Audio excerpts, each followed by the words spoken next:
Hello my beautiful friends, welcome back to my channel travel manage. আজ আমি আপনাদেরকে নিয়ে এসেছি 220 বছরের পুরনো একটি জাগ্রত কালী মায়ের মন্দিরে। 1799 খ্রিস্টাব্দে রাজা নৃসিংহদেবের হাত ধরে এই মন্দিরের নির্মাণ কার্যের সূচনা হয়েছিল, কিন্তু তিনি মন্দির নির্মাণের কাজ অসম্পূর্ণ রেখেই মারা যান। পরে তার ছোট রানী শঙ্করী দেবী 1814 সালে মন্দির নির্মাণের কাজ শেষ করেন। আশা করি বুঝতেই পারছেন আমরা চলে এসেছি হুগলি জেলার বাঁশবেড়িয়া এলাকার সেই বিখ্যাত হংসেশ্বরী মন্দিরে।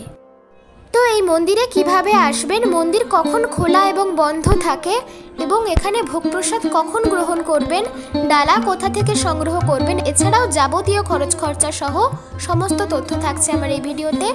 তো এই ভিডিওটা স্কিপ না করে শেষ পর্যন্ত দেখতে থাকুন। প্রথমেই বলি আপনারা এখানে কিভাবে আসবেন। আমরা এবারে কিন্তু শিয়ালদা থেকে গেছিলাম। আমরা 8টা 6 কাটোয়া লোকালে করে গিয়েছিলাম, তারপরে নেমে গেছিলাম ব্যান্ডেল স্টেশনে।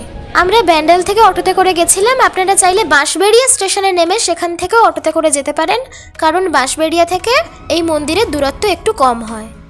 বাঁশবেড়িয়া স্টেশন থেকে টোটো বা অটোতে করে গেলে 10 টাকা পার হেড, আর বাঁশবেড়িয়া থেকে এই মন্দিরে আসতে সময় লাগবে 10 মিনিট। আর ব্যান্ডেল স্টেশন থেকে এই মন্দিরে আসতে গেলে টোটো বা অটোতে করে পার হেড ভাড়া 50 টাকা। আর ব্যান্ডেল থেকে গেলে সময়ও কিন্তু একটু বেশি লাগবে, 30 থেকে 35 মিনিটের মতো।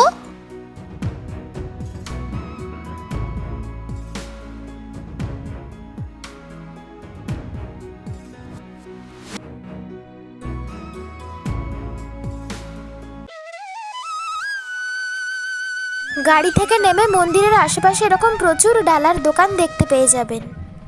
তো খানিকটা ভিতরে ঢুকে এলে এরকম জুতো রাখার কাউন্টারও দেখতে পেয়ে যাবেন। এখানে আপনারা টয়লেট করার ব্যবস্থাও দেখতে পাবেন। এই মন্দির খোলা থাকে সকাল 6টা থেকে দুপুর 12:30 পর্যন্ত। আবার বিকেল 4টের সময় মন্দির খোলা হয় এবং খোলা থাকে সন্ধ্যা 6টা পর্যন্ত। এই মন্দিরের চূড়ার দিকে মোট 13টি মিনার রয়েছে এবং প্রত্যেকটি মিনারই পদ্মের কুঁড়ির মতো করে তৈরি করা হয়েছে। এই মন্দিরের গায়ে কিন্তু টেরাকোটার অসংখ্য সুন্দর কাজ রয়েছে।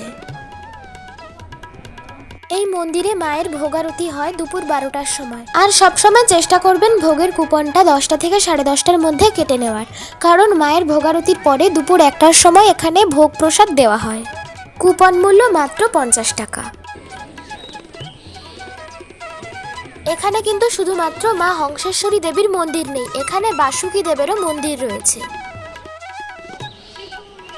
এই মন্দিরটি হচ্ছে সেই অনন্ত বাসুকী দেবের মন্দির। এই মন্দিরটির ভিতরে কিন্তু বর্তমানে আর প্রবেশ করতে দেওয়া হয় না। মা হংসেশ্বরী দেবীর মন্দিরের ভিতরে কিন্তু প্রচুর শিবলিঙ্গ রয়েছে। তো চলুন এবারে প্রবেশ করা যাক মূল মন্দিরে।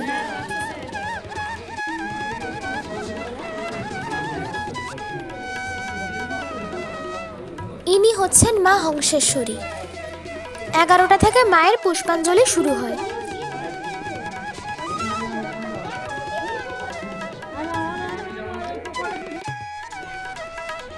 তো এই মন্দিরের অসংখ্য সূক্ষ্ম কারুকার্যগুলো যতই লক্ষ্য করছিলাম ততই মনোমুগ্ধ হয়ে যাচ্ছিলাম। এই যে মন্দিরটি দেখতে পাচ্ছেন, এটি কিন্তু বাঁকুড়ার বিষ্ণুপুরের পোড়ামাটির মন্দিরগুলির আদলেই তৈরি করা হয়েছিল।